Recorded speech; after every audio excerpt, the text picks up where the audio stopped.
Michael Schur, the creator of The Office and Parks and Recreation, made another masterpiece, NBC's The Good Place. The show lays out a moral vision that's surprisingly sophisticated and deeply informed by academic philosophy, a vision that puts learning and trying to do good front and center. Throughout 4 seasons, we follow the relationships of self-proclaimed dirtbag Eleanor Shellstrop, anxiety-prone Chidi Adegonye, wonderful hostess Tahani Al-Jamil, and fake drug dealer and subpar DJ Jason Mendoza. Joining us today to discuss The Good Place is Libertarianism.org's intellectual history editor and host of our new show, Portraits of Liberty, Paul Meany. Hi. And Jacob T. Levy, the Tomlinson Professor of Political Theory at McGill University. Hi. To start us off here, we're gonna throw a softball question at you guys. What is moral philosophy, and how does The Good Place make it digestible? Anyone? Well, I'm not the philosophy professor. I can tell a story about how I first watched it. The very reason I watched the show in the first place is because I saw a meme about it. There was a part where Chidi's talking to Eleanor, and he's showing her all the different philosophers in the ancient world, like Plato, Aristotle, and Socrates. And then she's like, why? Who cares about what Aristotle says? Who left him in charge? And he's like, Plato. And so I showed that to people, and then they started they actually laughed at it, which is a rare, because philosophy jokes aren't funny normally. And so then I started showing it to people to try and get them into moral philosophy, because it's not always the easiest to read at all. People actually make decisions. It's not hypothetical scenarios. Like, they actually have to act on them. That's a big part of it. And also the characters are a lot of fun, and you get to see how they go through things. When I was reading about how the show creator came up not only with the idea of the show, but kind of the way he wanted to take it, he was saying that What We Owe Each Other, a book written by Scanlon, was like the basis of his idea for the show. And he actually used Scanlon, Michael Schur, the creator, used Scanlon as like a consultant on the show almost. Have either of you read that material, or can you see that that material, What We Owe Each Other, really coming through in the plot of the show? Just Scanlon wasn't a consultant. He read What We Owe to Each Other, and there were other moral philosophers he knew with whom he consulted. But Scanlon spent the first year of the show not knowing what was going on when people started to mention to him, hey, I saw you on television. And it was only I think I read that it was only the summer after the first season that Scanlon himself watched the show and became a fan. Oh, interesting. Okay. Do you see that work coming through at all throughout the show? Because I know there were quite a few nods to it, whether his name was written on the chalkboard that Chidi Adegonye was using to teach Eleanor. It's the book that she uses to preserve a message when they get their memories wiped. She puts it in it, the message in the book. It's the decisively important book that she knows will survive from one timeline to the next. So kind of the idea of his book, which is kind of used as a prop and kind of a backbone to the show, is the idea to act morally is to abide by principles that no one could reasonably reject. And do you think that obviously comes to play a lot in the show, because they're talking about being good, earning their spot in the good place? Because as much of our audience for the show is going to know, is that they think they're in the good place, but then they uncover that they're actually in the bad place, being tortured. So the show really relies on this idea of being a good person or becoming a good person so that they can earn their keep, so to speak, into the good place. Do you think this type of moral theory or the other moral theories mentioned in the show are too demanding? The moral theory in the show so in the first few episodes, when they explain the system of how you get into the good place, I took a screenshot and I have it up here. And Michael's explaining how they got in. He's like, there's a plus or a minus for every action you did, and if it had a positive or negative impact. And here are some of the examples of the plus actions. Step carefully over a flower bed for 2 points. Or you can end slavery for 800,000 points. Scratch your elbow for nearly 2 points. But if you're going to be bad, they mention a lot of things. They keep mentioning how The Bachelor minuses your points, which I take a lot of personal offense to. They also have use Facebook as a verb for -5, use the term bro code for -8, and stiff a waitress for -6. So everything is calculated in this world, seemingly, and that's why Scanlon's different. I think now the show's over, we should talk about the place of Scanlan and the place of all of the philosophy that Chidi taught, especially through the first season, differently from how Michael Schur talked about it season after season in the interviews. Because in the first season, when the setup plot is Eleanor has to learn how to be good. She has to learn how to deserve to be in the good place. The show presents Chidi as being really the voice of morality, the one who makes that possible to be true. And so what it is he teaches, and particularly his reliance on Kant and on the kind of Kantianism that comes through Scanlan, gets kind of taken for granted. But it gets a lot more complicated over the course of the show. It gets more complicated when we learn that Chidi isn't in the good place. It's not the case that knowing all that moral philosophy made him a good person. Chidi is in the bad place too, for reasons that arose out of his preoccupation with doing the right thing. And the question of whether Scanlan's map of morality maps well onto the moral universe at the beginning of the show, I think is kind of strange and complicated.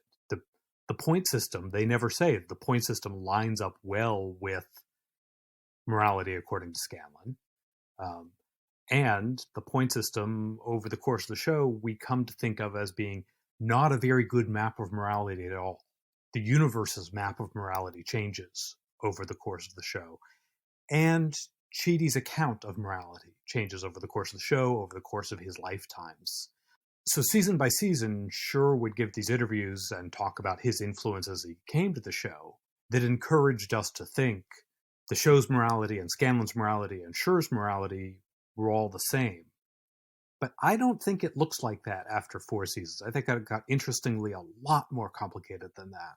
I definitely agree with that. And I think part of it is, if you go back to, like you had mentioned in the first season, we get a lot of scenes of Chidi, like literally at a chalkboard trying to teach Eleanor, and specifically like Chidi is going back and forth with whether or not he has like an imperative to help Eleanor, or if that, and like, when I say imperative, I know something I was thinking about was Kant's categorical imperative, like no lying, no cheating, no stealing, after he had already known that Eleanor didn't belong in the good place. He didn't know if he was even able to help her kind of pretend to be there. And I think the differences between season 1 and season 4, I think if anything, the show got a lot more complicated. In the beginning, it was just Chidi kind of teaching moral philosophy on a chalkboard. And towards the end, it was much more how we developed our thoughts about not only the point system, but how complicated that type of system would even be. That's right. By the end of the show, we're not in any doubt that Chidi did the right thing in trying to help Eleanor. Indeed, Chidi trying to help Eleanor was the moral core that meant that everything survived over the course of 800 timelines, and that eventually saved all of humanity. That he had that level of kindness and humanity in him. So to the degree that the moral philosophy he carried around in his head made that a hard choice, so much the worse for the moral philosophy he was carrying around in his head. If Kant told him that he couldn't lie to protect someone from punishment because lying is wrong and punishment, when it's deserved, ought to be carried out, the show's ultimate moral message is not to that degree Kantian. And Chidi, by the end of the show, is to that degree not Kantian. Yeah, there's actually a really good part. I forget which season it's in. It's when Michael is having a midlife crisis, and Eleanor runs up and she has all these different French existentialist books. She's like, which book will help him get out of this? He says, I don't think books are going to help in this case. And it's such a difference from the beginning, what Chidi was like before, who would always go to a book whenever he had a problem. See season 2, Michael's existential despair. It is one of my very favorite episodes, yes. It's in the run of episodes that's really the pivot in the show, when the 4 humans have successfully outsmarted Michael 800 times. They've broken out of the illusion that they were in the good place. And Michael's now facing an uprising from the demons around him. And his immortal soul is on the line if it gets found out that he's rebooted 800 times. So he switches sides. And he says to the four humans, you need to help me, and then I will help you find a way into the good place. Eleanor says, we will help you, but only if you take moral philosophy classes with us and you learn how to be good. In this run of episodes, we get the brilliant subversion of the trolley problem when Michael is pretending to try to learn morality, but he's really bad at trying to learn morality because he's a demon. But we also get his moment of existential despair when he says, I don't understand what the point of all this is. You're all going to die anyway. And Eleanor says, the fact that humans walk around knowing that we're all going to die someday is part of what gives it a point. That ends up being a really important message all the way at the end of the show. But Michael, when he finally understands it, when he finally contemplates himself being destroyed, he falls into an absolute pit of despair. An existential crisis that is then followed by a midlife crisis that is one of the funniest bits I've ever seen Ted Danson do. And it's when he really fully commits to being on the human side for something other than strategic, self-interested reasons, and starts the show on his long redemption and his much more interesting development as a character who's trying to make things better rather than just trying to save himself. Right, which is, I also thought this part of the show is pretty interesting. I mean, I'm a fan of all the seasons, but I did like this stretch of this show more so, partially because it just had this idea of like, you're bringing Michael over from the dark side, right? Michael is obviously a main character, but I think when they see how much people have changed, or you look at character arcs throughout the show, Michael might not be the first person you think of in terms of changing, because obviously we follow the four characters and we feel deeply for the circumstances that they are in. But I think Michael has the more interesting character arc and character development throughout the show. But I also, while you were talking, was thinking about another part during this segment of the show, that Eleanor is kind of wrestling with this idea that's essentially moral desert. Like, if she does something good, she should be rewarded for it. And she was like, I think she's sitting at a bar and she just wanted like an award for like doing good things. And I think the show says kind of a lot about doing good, this idea that you do good and you get these points like a reward, and that's not really how it works. Like, people are good to be good, right? And I was kind of wondering what you guys thought of the idea of moral desert throughout the show, and what the show message is on that front. Well, when I thought about the show at first, there was a part where they say we have to wipe their memories, because if they know they're going to go to heaven or the good place, they're not going to do it the same way. They're going to do it for the wrong reasons. And so I think the show focuses a lot on the right and wrong reasons for doing things. Like, I think of all the characters of innate goodness, like, I think Jason is one of the better people. It sounds weird at first, but hold the phone. I think he's just a little silly. He's not like a bad person. Oh, He's yeah, just yeah, easy to convince. And there's points. He's actually one of the easiest people to convince to go to Australia for this experiment that Chidi and Simona are working on. He's actually one of the easier people because he was already trying to figure out his life. People like Jason are quite innately good, even if they're a little stupid.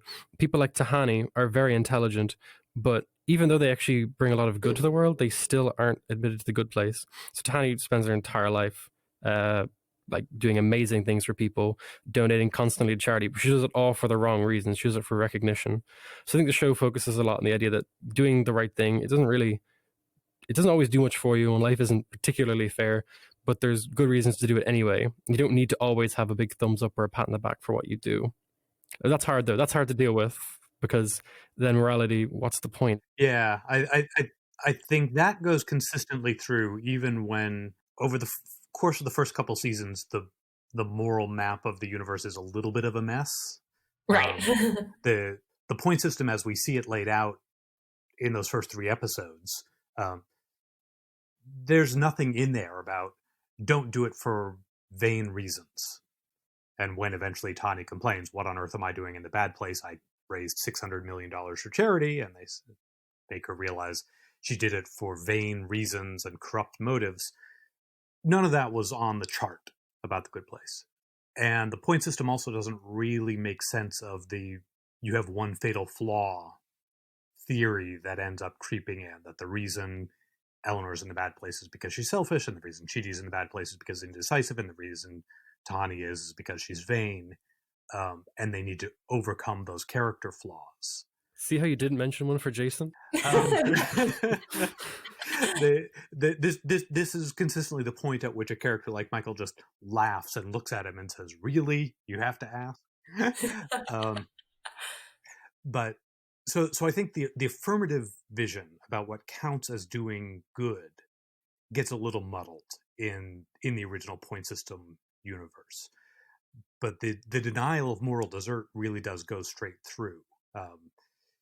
You can't do it if your aim is vanity. You can't do it if your aim is eternal reward. And you can't do it if your aim is the universe will pay you back immediately. And that's Eleanor's view after those 6 months is, my life is hard. It turns out that doing the right thing just isn't fun, and I'm still kind of broke, and people still kind of give me a hard time, and shouldn't things be getting easier because I'm doing the right thing? And Michael then reappearing kind of sotto voce as Sam Malone as an angel, as a bartender, talks her out of that and talks her down from that point of view. And of all the different things the show endorses, it really never endorses moral desert, except maybe in the character of Doug Forsett. The other part I was going to say is that when Michael goes as the bartender, he points her towards Chidi's lecture on What We Owe to Each Other, the Scanlon book. Yes, that's right. And so it's always piled on that moral desert. One of the problems I had actually with the original point system was when you went to heaven, I know they were all fake people. They weren't really good people. They were just demons pretending, but they were all like human rights lawyers, and they were charity workers and these amazing people who done such brilliant things. And I was like, well, I'll never get in at this rate. It's impossible for people who just, maybe if you're just not that smart or just not that hardworking, it's kind of like a sin. Ignorance is a sin almost. And that seems a little unfair too. Right. And kind of going off that point, I thought it was interesting as much as this show is about like morals and the individual, like the decisions that individuals make. For the most part, it's everything they overcome, everything the main characters overcome throughout the show is all done together. More so relationships are the center of the story rather than like personal. We don't see like as many personal decisions once they actually find out they're in the bad place, which I always thought was interesting because it's always the group was trying to help for the betterment of the group. And it was always like very much the sense that we have to help each other out. And they go on all these different excursions through different weird dimensions and whatnot. And it was never it was never the case where one of them was like, oh no, I can just do good on my own. I thought that was kind of interesting. It could be more from an entertainment standpoint because they want to develop these characters' relationships. But the concept that like you're going up with all of your points to the system to try and get in, to win your place into the good place, but they were all helping each other and in essence affecting each other's point totals if you're going off that. Because in theory, if you're going off of this point system, I'm sure we're going to talk in length about Doug Fawcett later, would kind of isolate yourself into to try and get the most points. But the show is very centered around the relationships of these 5 to 6 people, if you're counting Janet as a person. Yes, we do. She's not a person. She's not an AI. I saw an interesting article that was trying to argue that she was an AI. But anyway, so I just thought it was interesting that it's more so that we get so drawn to this group and how the group is doing versus individuals, if that makes sense. Even though I know, Paul, you have an affinity for Jason, which I don't feel. That's right, and it's reinforced through the whole show. Officially, the way they defeat Michael the first time and then the next 800 times is in the moment of exposing this is the bad place. But Michael explains later, the way they got there was always that those characters connected. Michael's intention in creating the neighborhood was the humans will torture each other.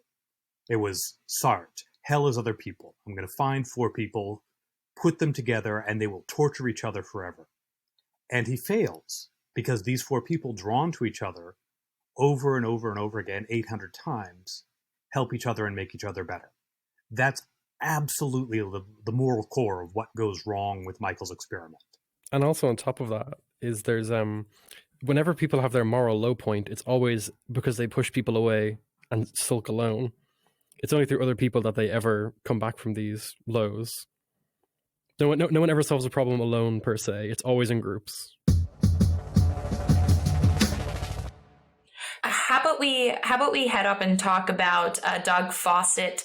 I think we get the most of him is it season 3, towards the end of season 3, I think. And obviously there's a lot at play here because he's essentially making every decision to make others happy, and he's trying to make the best decision to earn him the most points. And I think essentially he's the epitome of like a lot of what Peter Singer's ideology is, and utilitarianism in general, but the kind of idea of like Doug is trying to do the most good, and he has it so figured out that he does things like doesn't give a snail a name in case it already has one, or he like lets this like adolescent take advantage of him. He like does his laundry and whatever the young boy asks, and Michael and Janet go to visit him to learn more about how bad the point system is, because even him, who's living in isolation without running water and trying to make all these decisions to earn him the most points, still can't even get him enough points to make it into the good place.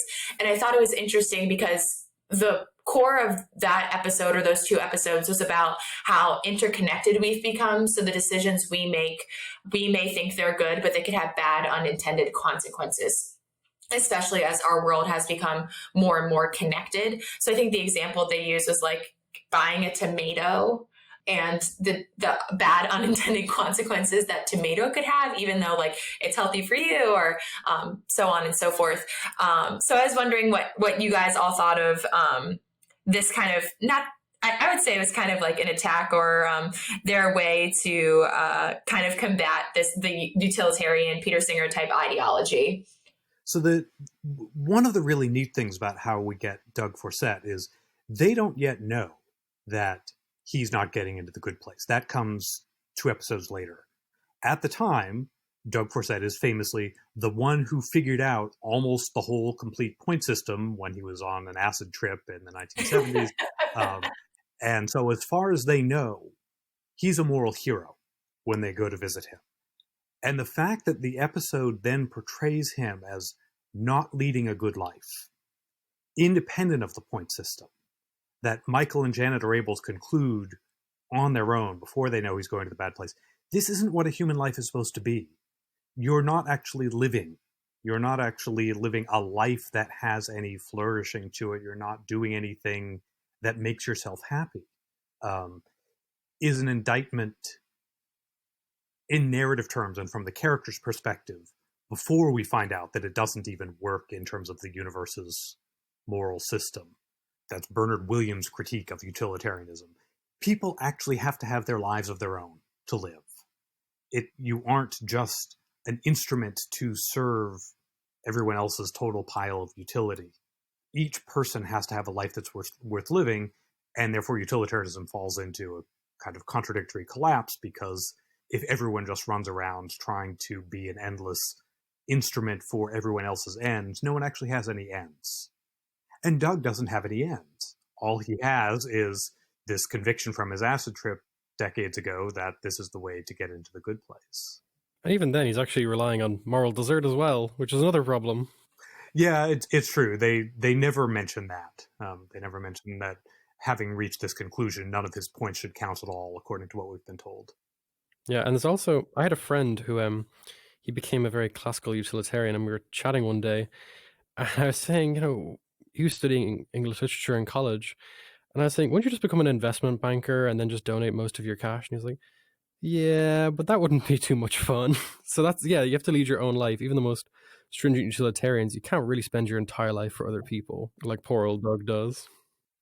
Well, then I was going to try to get you back to where you were nudging us toward the tomato problem, and the problem of unintended consequences and indirect effects, which Doug doesn't present front and center.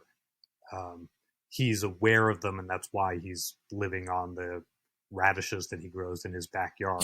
Oh, yeah, I forgot about that. But that comes more front and center toward the end of season 3, when first Michael discovers that no one's gotten into the good place at all for 500 years, roughly speaking, since the rise of global commerce. And then when the judge goes to Earth to understand why this is, and comes back and says, it's so hard, you don't have time to figure out what the ethical tomato is to buy. You want to buy a chicken sandwich, and it turns out buying a chicken sandwich means you hate gay people. It's all too complicated. You can't possibly map out all of the indirect moral consequences. Therefore, the system's broken. I felt that part of the show was, I felt it was very odd. You're punished for all the unintended consequences you cause, but you're not rewarded for all the unintended good you do through global commerce. I felt that was a very unfair angle to take. And that was the moment when I had to most extend my faith to the show, to say, everything changes about every 3 episodes on this show, so I'm going to trust that this is not actually the show's ultimate conclusion. And it wasn't. That was a way of saying that the point system was a bad approximation of morality.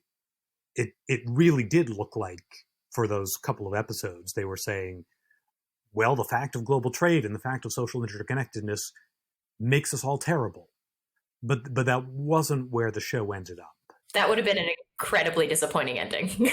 I had a very similar fear because at the get-go, the show is very, even like the fake good place they make, it's always these small communities of 400 and something people. It's always small. Everything's small. It's never big and interconnected and global. It's always going down to that bare bones kind of grassroots. And that's great, but it's also nice to have the world at your fingertips too. And so I was worried as well at that point. That was when I was kind of hemming and hawing about the show, but yes, they brought it back, thank God. They brought it back, and I did talk myself at that point into the view that said, I have faith, given how good this show has been and how clever it's been and how much it's changed, I have faith that this is not the last word.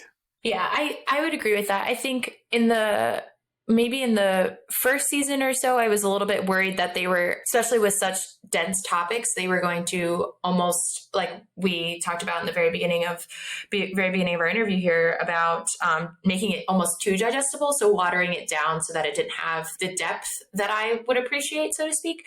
But I think the show as a whole did a particularly good job of not only hitting a wide variety of philosophies, so to speak, from the trolley problem to utilitarianism, but also bringing it back to like an easier idea to understand about doing good and helping others. But I think there are a few points in the show where free will is talked about, but kind of left to the side a little bit.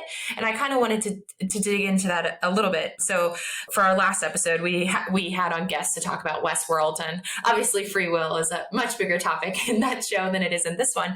But there are a few points throughout this show that Michael brought up this idea of free will. And I think it blends in nicely to the discussion of unintended good decisions make unintended bad consequences.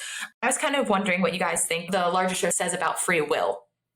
It seems it takes, in my opinion, I think there's a point where Michael's talking to Eleanor, and Eleanor's going on about how free will doesn't exist and it's all very unfair, and he just dumps a drink in her head.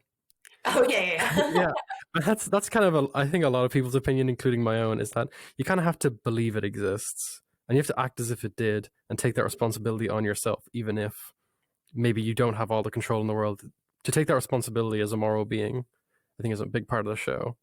And he emphasizes that the way the plot unfolded for the first 2 seasons, in terms of the show's universe, was just the human's free will overriding all of his supernatural planning and powers over and over again.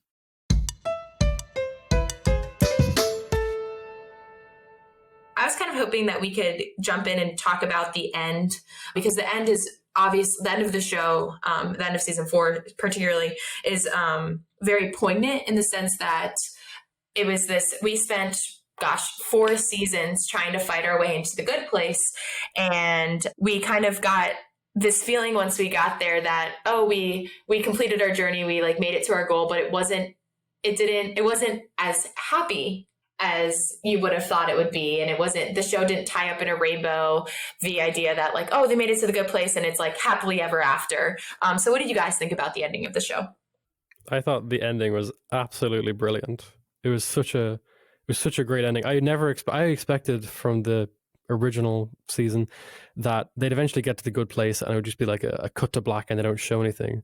But the fact that they actually showed the good place and then grappled with the problems of a utopian heaven, I thought that was brilliant, and it was something that for me I never expected them to do whatsoever. Once you saw it, you could see why. Yes, this show would go that way.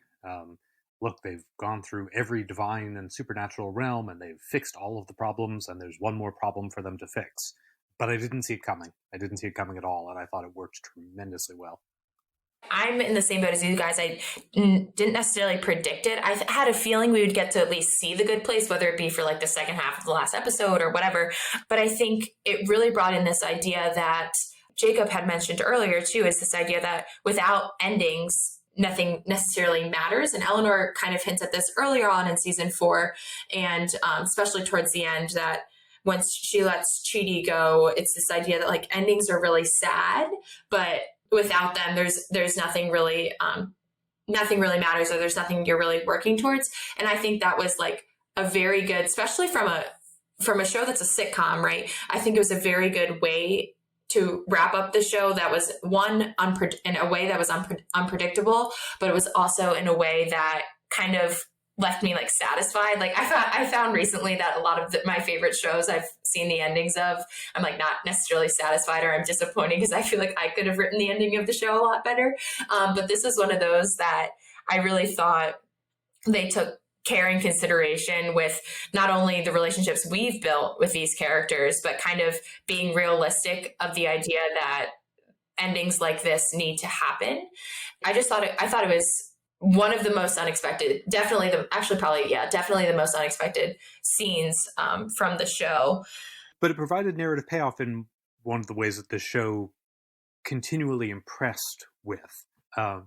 Because we've met this committee of good place goofball administrators a couple of times before. And it would turn out strange if the good place were properly speaking heaven and it were running perfectly, run by this committee of goofballs. The fact that the good place doesn't work makes it make more sense that the good place angels we've met are kind of a bunch of incompetents, unable to solve the problems. And the fact that they run off and leave Michael in charge of it because they know they can't handle it, that provides narrative payoff to these characters we'd met a couple of times already over the course of more than a season. Yeah, you need to be human to make a human heaven, per se. I think a big part of the show, for me, like what I took from the ending was that a lot of the high points of life are about improving and progress and making yourself a better person. I think the show is very firmly placed in the idea of the good parts of life are obviously interacting with other people, but also striving to make yourself a better person. Not always succeeding, but at least striving for it. I think at the beginning of the show, I thought it would be much more about Chidi just teaching everyone, but that's only really for the first season. I thought a lot about the philosopher Michel de Montaigne, because he openly admitted himself, he was in the 16th century in France, very smart guy, but he admitted that he found Plato boring and lots of books he just give up on or wouldn't really finish. But you know, I like that a lot. I thought that message came through in the show, that it's not about educating yourself through book learning, it's about practicing and living. But once you can't really improve anymore, there's not a huge amount to do with the world. But there was another quote I had from John Stuart Mill that I kept thinking about when I was rewatching the show recently. He talks a lot about man as a progressive being, and he says, well, not man, humanity as a progressive being. The source of everything respectable, either as an intellectual or moral being, is that we are capable of rectifying mistakes by discussion and experience. So I like that a lot. I like the idea that the show is much more about striving for moral change. I agree with you on that. I think it's about progress and progression, not even through the seasons, but as we saw the characters take steps. And it was funny. There were quite a few scenes where Eleanor like cited something that Chidi taught her, and she was like almost shocked that she like said that in real life. And it came to her, she's like, "Oh my gosh, I'm learning!" Like, which is funny in itself. But I think I agree with that. The show's more about the progression than it is about being perfect, which I think definitely really hit on towards the end, or when they were trying to figure out how the point system could be remedied. And I think ultimately they made this idea that, we've progressed so much, or you've become a better person. It doesn't matter that it's by 10 points or 300 points. It's just the idea that you've done good. And I think the show in a sense says there's no real way to measure the goodness that you've done, just as long as you're trying to work that way. And I think that's also what made the show so interesting. Yes. So before we get to the conclusion, how we got to the conclusion, this is the moment when it just seemed like what was already my favorite show was just bending over backwards to cater to me. They wake Chidi up with 800 memories, 800 lifetimes worth of memories, tell him, we have a handful of minutes in which for you to fix the point system and the moral structure of the universe, or the world's going to be destroyed. What does he say? He says, get me a copy of Judith Sklar's Ordinary Vices. What goes onto the blackboard as he's talking his way through his first attempt at a solution is Judith Sklar and Ordinary Vices and the refusal of cruelty, which is different from that ultimate message that we get in the final couple of episodes about your soul progressing. It's not quite this keep reliving lifetimes and your soul will get better and better and you will overcome your character flaws. The central problem with any variation of the point system that leaves the bad place intact and that sends almost all of humanity to it is that it is centrally cruel. It means that a lifetime's worth of relatively ordinary moral infractions leads to eternity of endless, infinite torture. And that before we can fix anything else, before we can worry about what makes us better and better, we have to rule out that kind of cruelty. Now, Sklar is deeply indebted to Montaigne, who Paul mentioned a moment ago, and is really not the kind of Kantian Chidi had been through his previous lifetimes. For Kant, punishment is a moral obligation. If there are two people left alive and one at the end of the world and one of them is a murderer, the one who is not a murderer has an absolute unconditional duty to put the murderer to death, because it is an absolute duty to make sure that appropriate punishments are carried out. Sklar's central concern is the avoidance of cruelty. And that includes real sharp limitations on the vengeful desire to punish. The interpersonal kindness isn't her central message. It's that the social structure must not be actively cruel. And for that to be the crucial stage that Chidi goes through and walks everyone else through before they get to, and we shouldn't just avoid punishment, we should actively allow moral progress. That was just served up to me on a platter. That was, as far as I was concerned, that overcame my objections to the Kantianism, my objections to the stuff about global commerce and trade, all of my concerns about each of the moral systems that had been tried out over the course of the first couple seasons, because Sklar offers a meta rule. If your moral system licenses cruelty, that's a bad moral system. Go back and start again. I just loved the show because I showed it to my parents because they were wondering why I read these very long and apparently boring books. And so I decided, instead of asking them to read something like Aristotle, which it's pretty rough at times, I decided I'll just show them the TV show instead. They actually enjoyed it a lot and they got into the ideas much more because of it. So that's what I just loved about the show, that it was accessible. I also love the show because it was, I really liked the idea of the moral progress being like the kind of the crux of the show almost. And I love at the ending, maybe this is me reading too much into something that's supposed to be symbolic, but in the ending, Eleanor steps through the gates. She kind of, she ends her life, I guess you could call it. And her spirit kind of goes off, and there's a guy, he's looking through his letters, he throws one in the bin because it's not his. And then like Eleanor's kind of spirit, let's say, like touches off him, picks up the letter, brings it back to Michael, who is now a human. Michael gives him a lot of praise, which maybe the moral dessert there was him take it sleazy. But I liked the idea that it was almost kind of like they talked about conscience and the idea of like an impartial spectator. I like that a lot. But I also really enjoy about the show is that it focused mainly not on things being right or wrong on their own. It was always based on circumstance and your relationships with people, which I always thought was a much better way to tackle philosophy, as opposed to just, is this wrong? Yes, no. I much prefer the way The Good Place handled it, and it did it in a way that was funny. So something that I've been locked into recently is, well, besides watching reruns of Survivor because I have too much time at home, is that I've been reading this book called Where the Crawdads Sing. Apparently got really great reviews on Goodreads. So I'm about 150 pages in. It's a fiction book placed in, I want to say the 1950s-ish. And I'm only 100 pages in, so there's not a whole lot going on. But so far, I've learned about this little girl who lives in swamp country, and her dad and siblings abandoned her. So it's kind of like a murder mystery type book. Anyway, but I've really enjoyed it, and I've had, since we're working remotely, I've had some time to take up some fiction reading rather than keeping it purely nonfiction books. So that's kind of been a nice change of pace. I'll throw it to Jacob. What have you been up to recently? What I've most recently been watching was I finally was motivated after the end of The Good Place to go back and watch Veronica Mars, which I've meant to do for great show 15 years and had never really gotten around to. And I'm into season 3 now and enjoying it a lot. And I'm surprised that I don't keep seeing Eleanor creeping through. There's a similar kind of cynicism that characterizes Veronica and Eleanor and Kristen Bell's performances, which is really kind of funny given what an earnest person Kristen Bell seems to be, and just a kind of soft, gooey-hearted, loving person.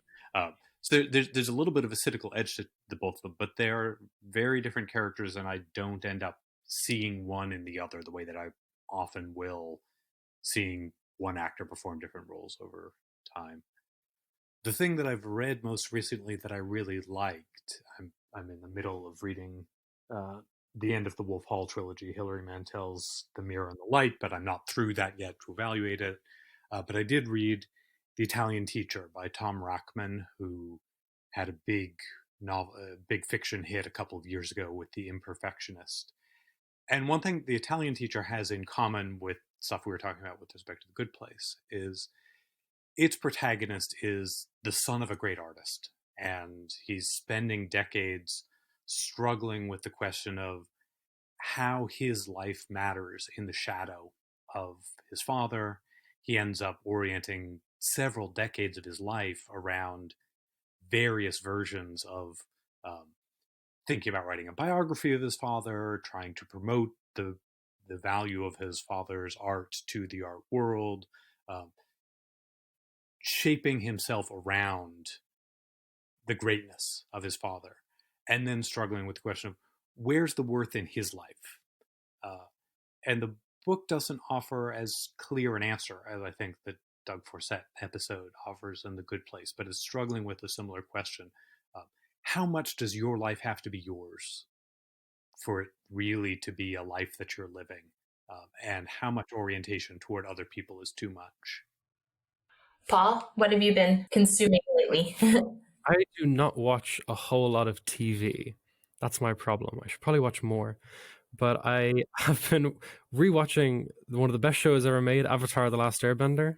Oh my gosh. They're making a Netflix show, so I decided I have to rewatch it all again for the 11th time, just in case I missed anything. But that's an absolutely brilliant show. It's about it's like a completely fantasy world where some people are able to bend one of the 4 elements: earth, fire, water, and air. And it's about the avatars. A person can bend all 4. And then the avatar is frozen in time for 100 years, and the whole war ravages the world for about 100 years.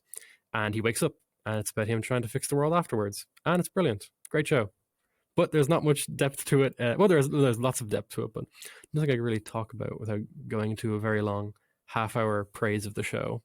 On the other hand, I'm rereading Roadside Picnic by the Strugatsky brothers, which is, after Avatar sounding nice and fun, it's about aliens visiting the world and leaving kind of their scraps of technology left behind, but they're so far advanced that they compare us to like little ants who look at packets of chips and chocolate bars afterwards, after people have thrown away from a picnic. So there's amazing things that we could never imagine and could never defy the laws of physics. And it's about the people who go into these areas where the aliens were and try to retrieve what they call the artifacts in the zone. There's also a movie about it in Russian that's brilliant too. And as a bonus one, the game Animal Crossing came out. Oh my gosh, you and Landry love this game. Yes, which is an extremely relaxing game. If only everyone could know that video games are not violent. You can just fish and sit in a tree stump and have a good time. Oh my gosh. Okay. Well, before Landry and Paul try to convince me to get Animal Crossing, I have not bought it yet, but maybe the longer I work from home, maybe I'll go out and buy it. Thanks for listening. With everything going on around the world, we know people are lonely and scared. We hope that Pop and Locke makes you laugh and makes you think. And in the words of Chidi Atagonye himself, it turns out life isn't a puzzle that can be solved one time and it's done. You wake up every day and you solve it again. If you enjoyed our show today, let us know on Twitter at Pop and Locke Pod. That's Pop, the letter N, Locke, with an E, Pod. Make sure to subscribe to us on Apple Podcasts, Spotify, or wherever you listen. We look forward to unraveling your favorite show or movie next time. Pop and Locke is produced by Landry Ayres as a project of libertarianism.org. To learn more, visit us on the web at www.libertarianism.org.